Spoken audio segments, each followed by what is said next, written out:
Welcome to week 3 of business communications. This is Sean Canary. And this week we'll be talking about chapter 4. Your assignment is to read chapter 4 and complete the chapter 4 assignment. But before we do that, let's discuss chapter 4, which is planning business messages. The communication process. Briefly outlined, the communication process looks like this. The sender, meaning you, the person wanting to communicate, has an idea. Then they have to create a message and encode that idea to explain themselves. The sender selects a media channel and transmits that message. It can be social media, it can be email, it can be a handwritten letter, it can be a phone call. The receiver, the person receiving the message, then receives that message and has to decode that. Then they provide that sender feedback. So you can see all of the different steps in the communication process. Some of the factors that shape understanding: the communication climate, meaning what is the current climate that person, the receiver and encoder, are living in, right? What is the business environment? What is the communication climate between the two? Are you currently having a disagreement with somebody? Are you currently angry at somebody? Are you currently fighting? Are you friendly with that person? The communication climate can help create some bias, right? If you're angry at somebody and they know you're angry at them, if they receive communication from you, they might look at it one way as opposed to the other. The context and setting. What is the context of the message, and what is the setting? The background and experience. What is your background with that subject? What has your experience been with that subject? What is your background with that person receiving the message? What has your experience been with that person? What's your knowledge? What's your mood? What's the knowledge base and the mood of the person receiving the message? What are your and the receiver's values, beliefs, and culture? These are all factors, whether you intend them to or not, can shape the understanding of the message that you send. Some barriers that create misunderstanding: bypassing people, a lack of language skills, differing points of views or frames of reference, and obviously distractions. Some ways that you can overcome communication obstacles. You got to realize that all communication is imperfect. Think about it. You write a message one way, it doesn't, like an email, and you might not explain yourself thoroughly. Communication is an imperfect form. You have to adapt the message to the receiver as well, right? So a lot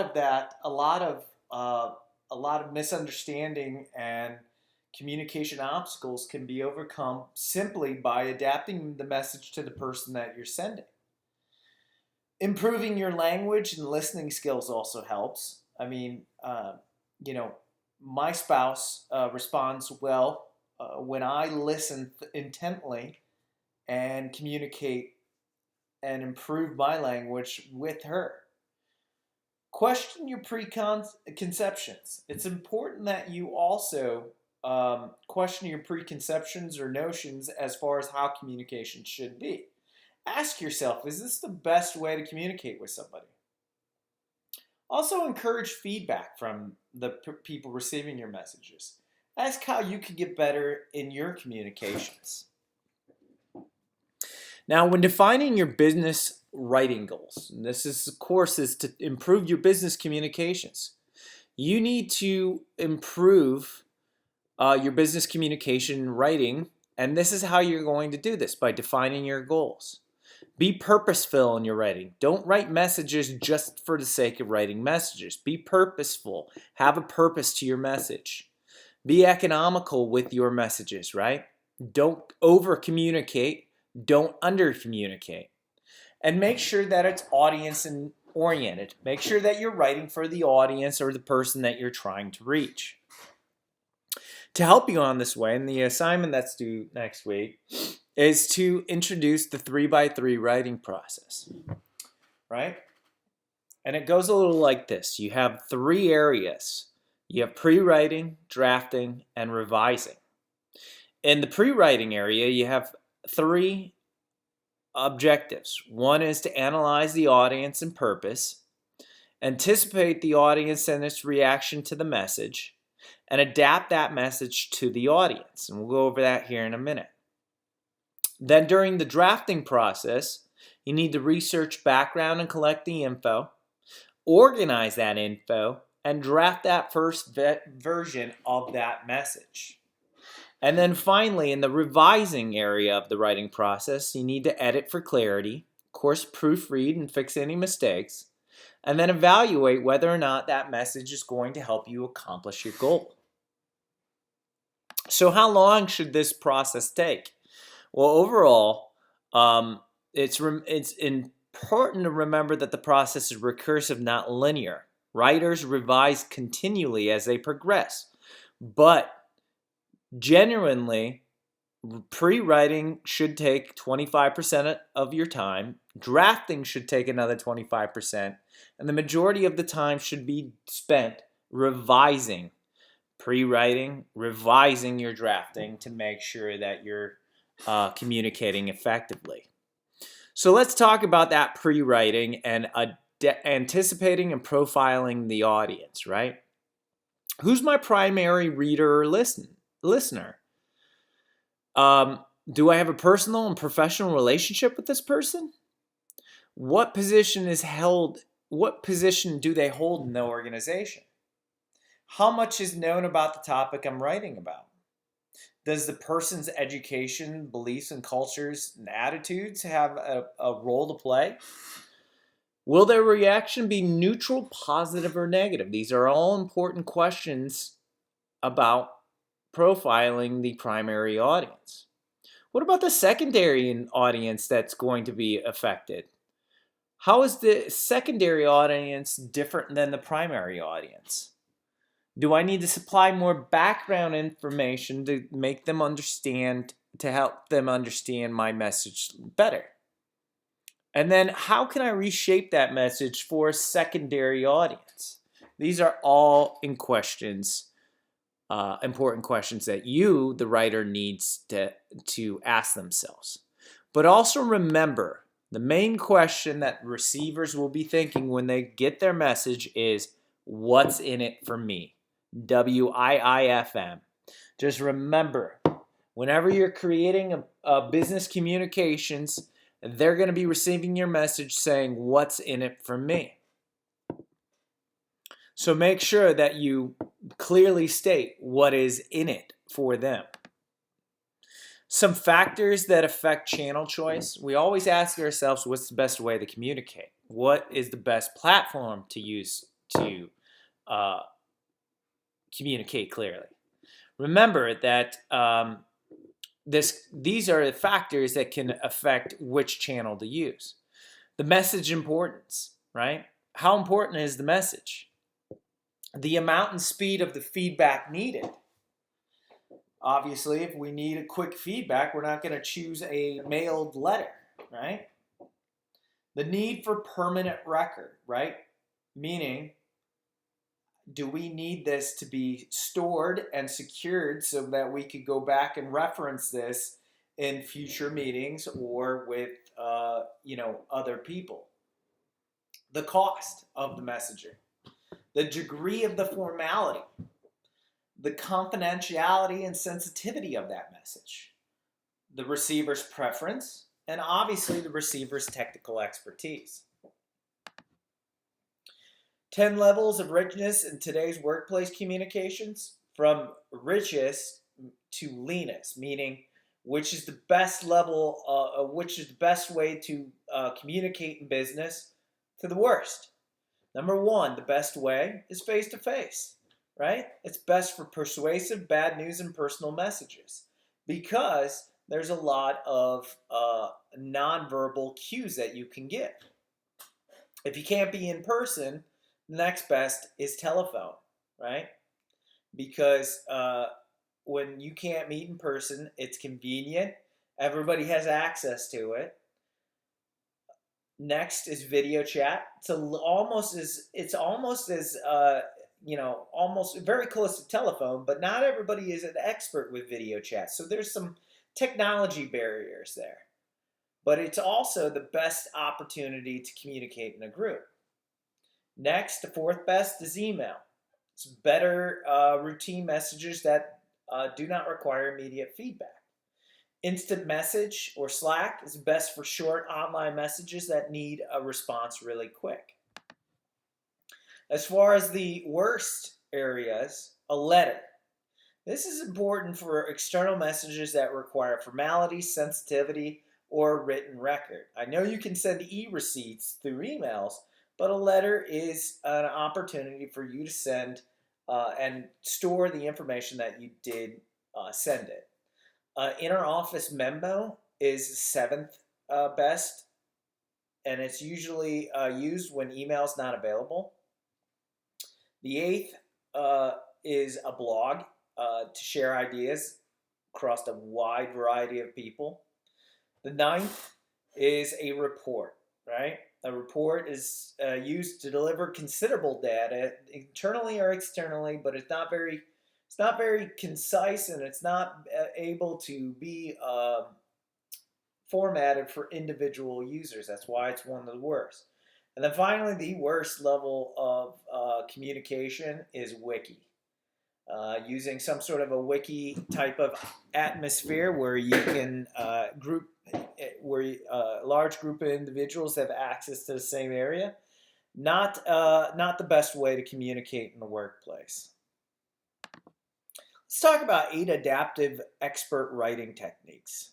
1, spotlight on the audience benefits, right? What's in it for me, right? Let's take a look at examples of how we can improve, how we can talk about a warranty the right way. Think about it in your head. Which way is the right way to say this? The warranty begins right away, or the warranty starts working for you immediately. Doesn't that second one sound a lot better than the first one? How about developing the you view, right? Again, think about, you're writing a communication.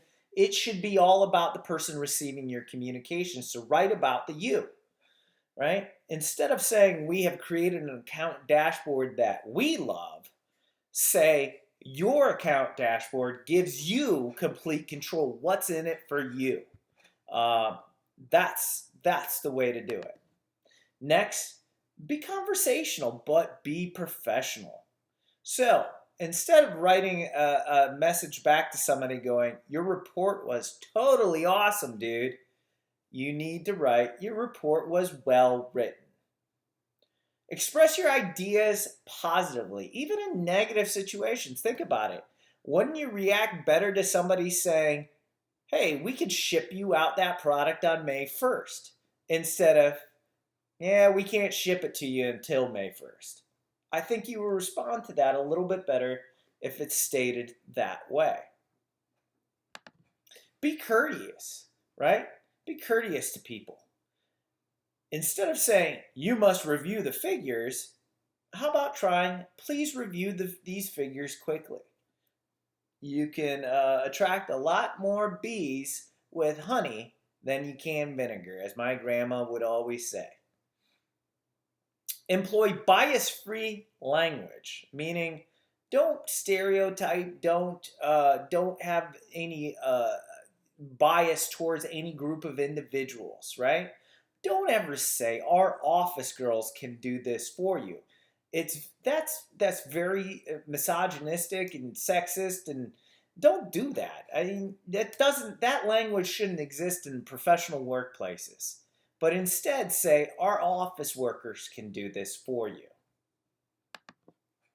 Number 7, prefer plain language and familiar words, right? Try not to sound too smart. And also write for the level of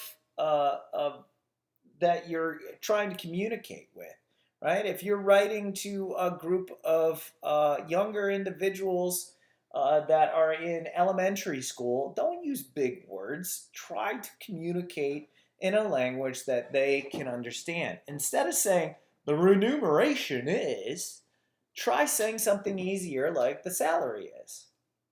Both mean the same thing, but one is a lot easier to understand. And finally, employ precise, vigorous words, meaning instead of saying to think about, say to identify or to diagnose, to analyze, to probe, to examine, or possibly even to inspect. Think about precise, vigorous words instead of just la-di-da type of words. Some help developing reader benefits and the you view. Here's some more examples. Differences between focusing on the sender, or focusing on the receiver. Here's an example. We are requiring all staffers to complete these forms in compliance with company policy. Instead of saying that, say, please complete these forms so that you will be able to benefit. You will be eligible for health and dental benefits. Instead of saying, because we need more space for our new inventory, we are having a 2-for-1 sale. Instead, say, this 2-for-1 sale enables you to buy a year of supplies, but only pay for 6 months worth. Again, it's all about the you. Make the focus on the receiver. This, instead of using I and we, you can use you instead. Instead of saying we take pleasure in announcing an agreement we made with Dell to allow us to offer discounted laptops, say, an agreement with Dell allows you and other students to buy discounted laptops. Instead of saying we are issuing a refund, say you will receive a refund. Again, these are all examples, that very easy examples that you can do to make it all about the you. Again, try to eliminate negative expressions and their hidden meanings, because often we may not intend it, but sometimes there's negative expressions that can have hidden meanings. A lot of times you overlooked means that you're careless. You state that means I don't believe you. You failed to, what were you thinking? You claimed that, it's probably untrue. You are wrong, meaning I am right. You do not understand. Sometimes come across as saying you are not very bright. Your delay comes across that you are at fault. Again, these are examples of negative expressions and some of their hidden meanings, or some of their preconceived hidden meanings. Avoid bias-based language. Again, we live in 2020. Everybody should be treated with respect in the workplace, and that happens with proper messaging. Think about this. Some biased language. A new lady manager was hired. Who cares if they're a lady or if they're a man? It shouldn't matter. An improved way to say that is a new manager was hired. Instead of saying a nurse serves her patients, why do we have to assume that a nurse is a her? Nurses serve their patients. Again, these are all examples of biased language that can be improved very easily, right? And also use familiar words, right? Instead of using unfamiliar words like interrogate, ambivalent, dour, or prowess, you should say stuff like to question, unsure, gloomy, or superior ability. These are all familiar words that people need to know. So, let's talk about team writing briefly. When is team writing necessary? Well, team writing is really necessary when projects are larger than one person can handle, and when projects have short deadlines, or when projects require the expertise and consensus of many people. This is when we get a team together to write. And again, we're going to use the 3x3 process, but again, we're going to take a team way to do it. In phase 1, the pre-writing, team members work closely to determine the purpose, audience, content, and organization. Then in the drafting phase, team members work separately to collect information and compose their own first draft. Then in phase 3, team members work together to synthesize and edit, right? And combine everybody's draft together and to create a cohesive document. Finally, how to edit team writing without making enemies. What can you praise? Look for things to praise about your teammates' work. Did you understand the purpose of how they wrote something? Is the material well organized? What suggestions can you make? And again, constructive suggestions that you can make. Be polite. I would suggest. You might consider. How about doing this? These are all ways that we can politely suggest changes. Well, that's it for Chapter 4. Again, your assignment is to read Chapter 4 and to complete the assignment on planning business messages. Until next week, have a good week.